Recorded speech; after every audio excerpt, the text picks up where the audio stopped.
Buonasera e benvenuti a TG Sicilia, vediamo insieme i nostri titoli. Il comandante del Basian non risponde alle domande dei PM, l'unico indagato al momento per il naufragio del veliero in cui sono morte 7 persone a Porticello, nel Palermitano, ha scelto di rimanere in silenzio e non contribuire a far luce su quanto successo quella notte.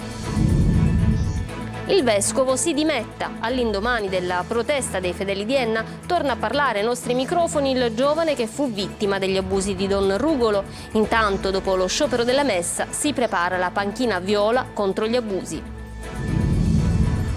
Padroni della nostra salute. A Città Giardino, vicino Siracusa, dove è scoppiato l'allarme per la pioggia oleosa caduta nel pomeriggio di ieri, Don Palmiro si scaglia contro i poteri forti delle raffinerie. Soldi e lavoro prevalgono sulla salute. Grandine sull'Etna, caldo e afa in città. A Catania le immagini amatoriali mostrano la cima del vulcano imbiancato, ma il capoluogo è avvolto dall'afa. Catania rivolta contro la differenziata, a San Cristoforo montagne di immondizia ad ogni angolo, nella città quartieri divisi a metà, tra quelli che fanno regolarmente la raccolta e gli altri invece che alimentano le discariche abusive. Il sogno americano di Stefania, dalla Sicilia a New York verso un corso esclusivo per insegnare danza. L'abbiamo incontrata a Riposto, paese d'origine suo e di Franco Battiato, cui era molto legata. Calciomercato, ultimi giorni di trattative frenetiche in Lega Pro, il Catania è impegnato a bilanciare entrate e uscite per far quadrare i conti e a sfoltire l'organico.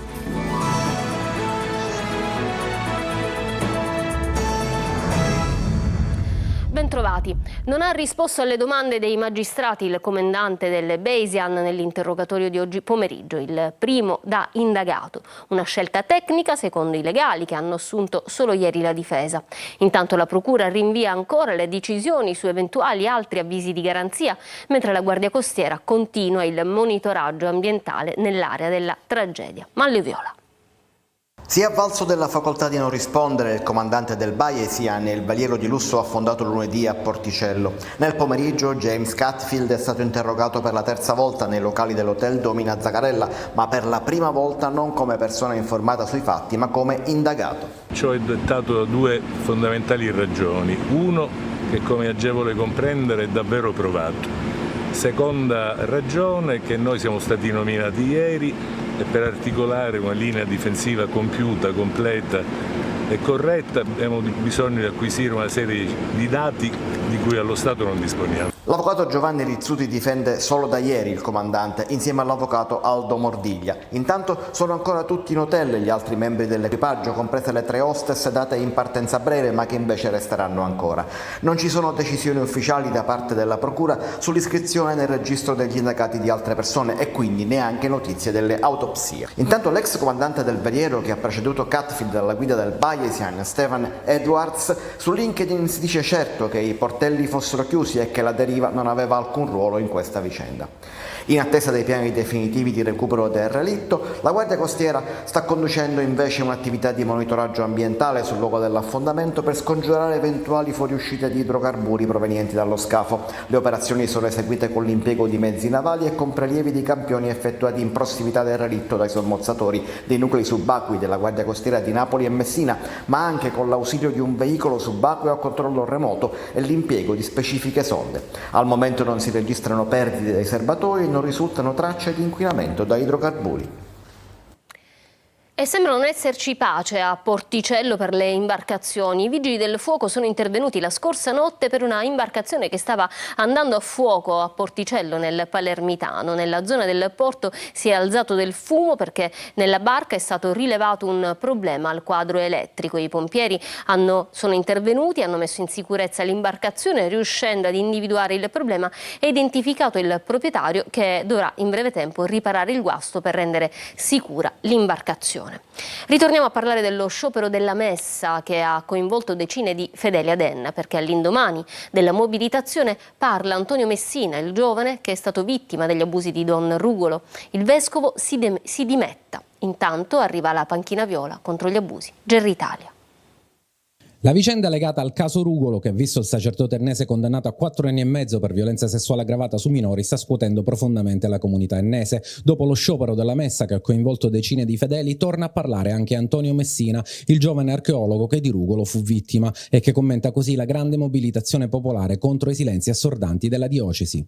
Io credo che il movimento di contestazione che si è fatto sentire lo scorso giovedì da parte di credenti e non credenti sia un vero e proprio punto di arriva di una presa di consapevolezza, la forte necessità da parte della comunità locale di prendere una posizione contro le responsabilità del vescovo Gisana e dei sacerdoti che sono stati legati a Rugolo e quindi che hanno contribuito alla copertura degli abusi. Antonio, che all'indomani della sentenza fu il primo a puntare i riflettori sui silenzi del vescovo Rosario Gisana e dell'intera curia, si augura che i segnali di risveglio che arrivano da Enna possano espandersi in altre realtà della diocesi. È importante il segnale che può arrivare da una forma di contestazione pacifica, rispettosa dei luoghi e anche delle funzioni religiose, ma che manda un chiaro segnale che noi non accettiamo in alcun modo che persone coinvolte nelle coperture degli abusi continuino a svolgere tranquillamente, nell'indifferenza talvolta generale, il loro ministero. Secondo il giovane archeologo è tempo che la diocesi ammetta le proprie responsabilità e che Gisana adesso pensi alle dimissioni. Mi auguro che il vescovo di Piazza Armerina, Rosario Gisana, se ha a cuore la comunità diocesana, liberi la diocesi dalla sua presenza. Credo ormai ingombrante, ma non solo per la mia di persona, ma quantomeno per una comunità che io ritengo essere allo sbando.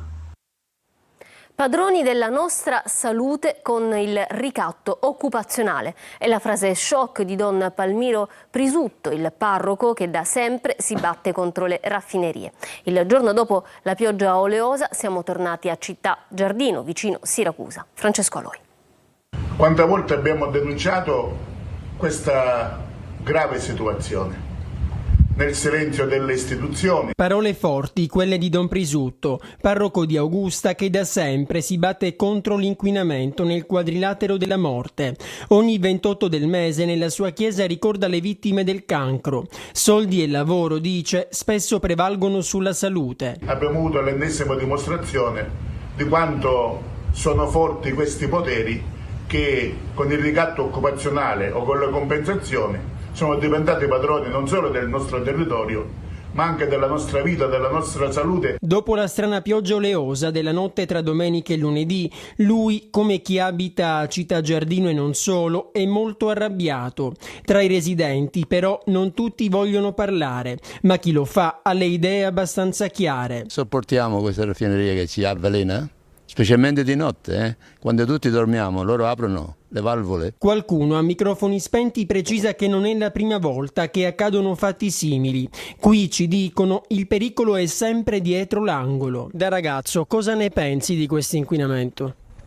Penso che non è buono, non è giusto neanche per il futuro che ci può lasciare questo inquinamento che c'è, perché non se ne può più. E mentre si attendono i risultati dei controlli dell'ARPA, il senatore Nicita, PD, ha depositato un'interrogazione ai ministri Schillaci, Urso e Pichetto Fratin.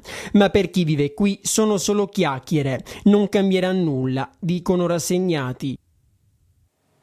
Paradossi meteo di fine estate. Sull'Etna crollano le temperature, arriva la pioggia e la grandine, che sembra neve, copre le vette del vulcano, come si può vedere dalle immagini postate da Salvatore Lo Giudice. A Catania invece fa caldo, 30 gradi, con un tasso di umidità che fa aumentare notevolmente la percezione della temperatura reale.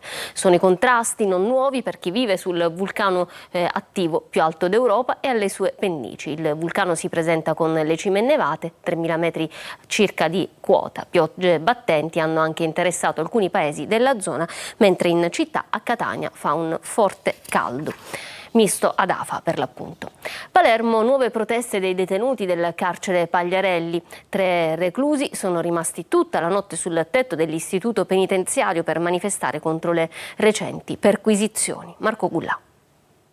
Proteste, perquisizioni, tensioni. Le carceri palermitane ribollono di rabbia e malcontento da parte dei detenuti. Al carcere Pagliarelli 3 detenuti sono saliti sul tetto dell'istituto per protesta. Chiedevano di essere trasferiti. Sono carcerati che si trovano nello stesso reparto al centro, in questi giorni, di perquisizioni da parte degli agenti della polizia penitenziaria alla ricerca di telefoni cellulari. Sono rimasti sul tetto tutta la notte e solo stamattina sono scesi. Sono stati impegnati in queste lunghe ore diversi agenti della polizia penitenziaria che non hanno mai perso di vista i 3 detenuti.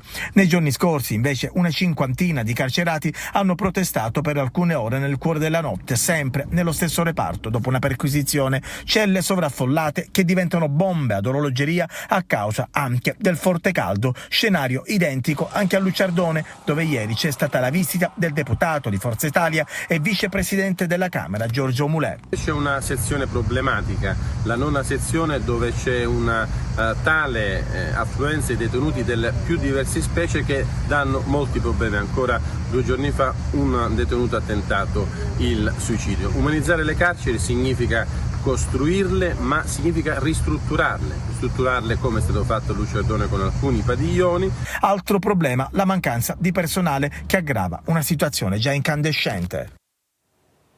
Andiamo a Catania, a San Cristoforo, montagne di rifiuti e discariche abusive che alimentano la presenza di topi e insetti. I residenti accusano chi non fa la differenziata, ma in molti casi c'è chi viene da fuori e getta la spazzatura al volo lanciandola dal finestrino. Simona Mazzone. Catania città dei controsensi. Se questo è il comune dove si paga la tassa sui rifiuti più cara d'Italia, però è anche quello dove su interi quartieri la sporcizia campeggia indisturbata. Ecco cosa accade in quartieri come San Cristoforo, alle spalle di via Plebiscito, zona via del Principe e traverse limitrofe. Se proprio via del Principe è stata ripulita dagli operai Gemma in mattinata, perché le altre strade come via del Faro che la intersecano sono in queste condizioni? Questa è via Vivaio, interamente ricoperta di sacchi di spazzatura. Le auto passano a stento. Non si passa, stiamo fedendo a Catania. Il quartiere è diviso a metà, raccontano alcuni residenti, tra chi fa la raccolta differenziata e chi invece contribuisce ad alimentare le discariche abusive. Metà facciamo la differenziata che se la portano a mattino e metà no. E la zona è invasa da topi e da ogni tipo di insetto. Mio figlio di 2 anni è stato morso da un insetto all'orbita dell'occhio e siamo stati in ospedale, pronto soccorso. I residenti chiedono che venga installato un sistema di videosorveglianza in tutta la zona, visto che molte auto e furgoni di passaggio scaricano rifiuti, anche al volo. Non è che siamo noi che buttiamo la spazzatura qua, c'è magari gente fuori zona dove non la buttano più, dove abitano loro la portano qua. Questa persona racconta che non si vedono più gatti in giro, hanno paura dei topi. Siamo pieni di topi, pienissimi. Qua la notte passano le macchine, aprono il finestrino, e buttano. Là l'abbiamo pulito noi, in quell'angolo là. I topi a tempesta. Veleno non sappiamo quando ne abbiamo buttato, abbandonati dal comune, non buttano veleno, non fanno disinfettazione, niente. Non sono soltanto i forestieri che scaricano rifiuti. Un operaio di un immobile dove vi sono lavori in corso ha atteso che spegnessimo le telecamere per gettare questo sacchetto colmo di materiale di risulta. Nel Ragusano è caccia agli autori di una rapina all'ufficio postale di Roccazzo, frazione di Chiaramonte Gulfi, che all'alba hanno sfondato l'ufficio postale manovrando un escavatore, lo vedete, e portando via la cassaforte. I malviventi durante il colpo hanno minacciato con le armi i gestori di un bar, intimando loro di non utilizzare i cellulari e di non filmare la rapina. Ragusa diventa un'opera d'arte a cielo aperto grazie a 30 opere murali dislocate nel centro e nella periferia di Ragusa e che fanno del capoluogo Ibleo un punto di riferimento per gli appassionati di street art. Veronica Barbarino. Figurazioni fantastiche, scene cariche di romanticismo, figure stilizzate e surreali sorprendono sia il cittadino che il viaggiatore ad ogni angolo. 30 murales, vere e proprie opere d'arte di grandi dimensioni, colorano la città di Ragusa rendendola ancora più accattivante da visitare e da esplorare. Il capoluogo Ibleo per 5 edizioni è stato protagonista di festival, rassegna internazionale itinerante di arte pubblica che negli anni e nel rispetto di spazi collettivi e identità locali ha trasformato la città in un museo a cielo aperto e meta di riferimento per gli appassionati di street art. Artisti provenienti da tutto il mondo hanno cambiato volto a diversi scorci della città e opera dopo opera ridato vita a piazze anonime e palazzine stanche. Il tutto con metodo e pensiero, lavorando sui muri come fossero immense pagine bianche, piani di scrittura e di immaginazione. Una donna che è intenta a pulire una vetrata, nel riflesso del proprio sguardo sembra riscoprire se stessa. Una mamma che allatta al seno un neonato, simbolo di accoglienza. Un righello per misurare le nuvole. E altro ancora, ridisegnano il tessuto urbano e tracciano una nuova mappa di bellezza sul territorio. Il sogno americano di Stefania, dalla Sicilia a New York per un corso selettivo ed esclusivo per insegnare una particolare tecnica di danza. 2 le docenti italiane su 12 provenienti da tutto il mondo. Tonino De Mana ha incontrato Stefania a Riposto, paese d'origine suo e di Franco Battiato. Vediamo. In punta di piedi, da Riposto a New York, passando per Roma, Milano e Londra. Il sogno americano di Stefania Previtera, danzatrice e insegnante di danza contemporanea, è arrivato dritto a Manhattan con un corso esclusivo e selettivo al Merce Cunningham Trust. In 12, provenienti da tutto il mondo, hanno varcato i cancelli degli studios americani, un prestigioso riconoscimento per Stefania, nata e cresciuta nello stesso paese di Franco Battiato. Passione, sacrifici e rinunce e un solo obiettivo: danzare e insegnare l'arte della danza. Ho avuto un contatto diretto con chi ha danzato per lui, quindi sono riuscita anche ad ascoltare i loro racconti, a vivere l'emozione di chi ha conosciuto Merce, quindi è stato incredibile.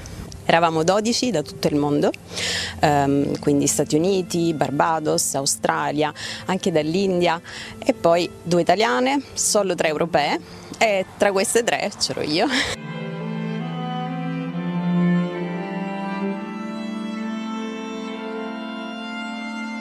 L'arte con la A maiuscola, spesso detto, è nomade. Tu ti senti nomade? Mi sento nomade, sì, ma come vedete poi torno sempre a casa.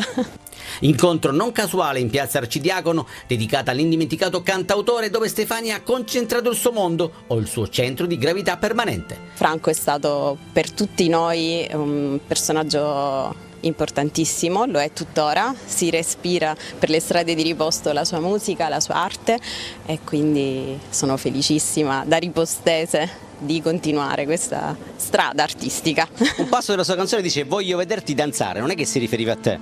E chi lo sa, magari sì. Ci fermiamo per una pausa, tra poco lo sport e il calciomercato.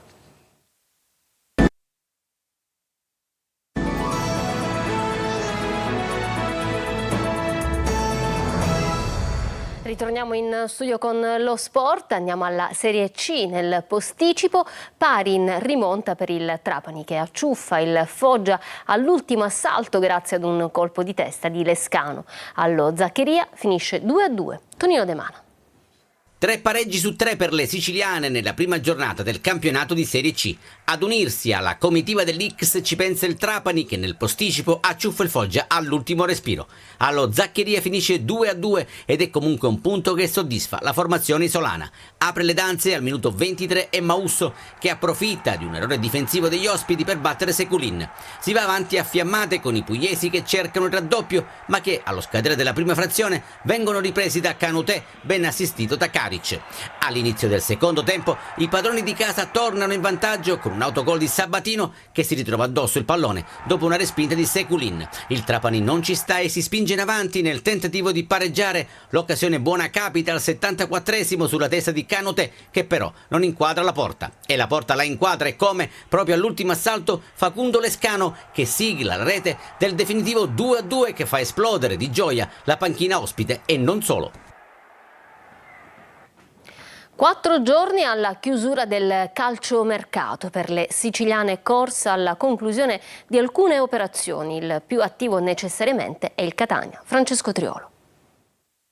Gli ultimi 4 frenetici giorni di calciomercato, soprattutto in Serie C, per chi deve fare quadrare i conti tra entrate ed uscite e deve sfoltire un organico fin troppo lungo. Il caso è quello del Catania, dove il direttore sportivo Daniele Faggiano deve operare almeno 8 operazioni in uscita, poco meno in entrata. Alcuni affari sono solo da annunciare, come Bualla Carrarese per Raimo, oppure Cianci alla Ternana, con un'uscita in prestito ed obbligo di riscatto in caso di promozione in B.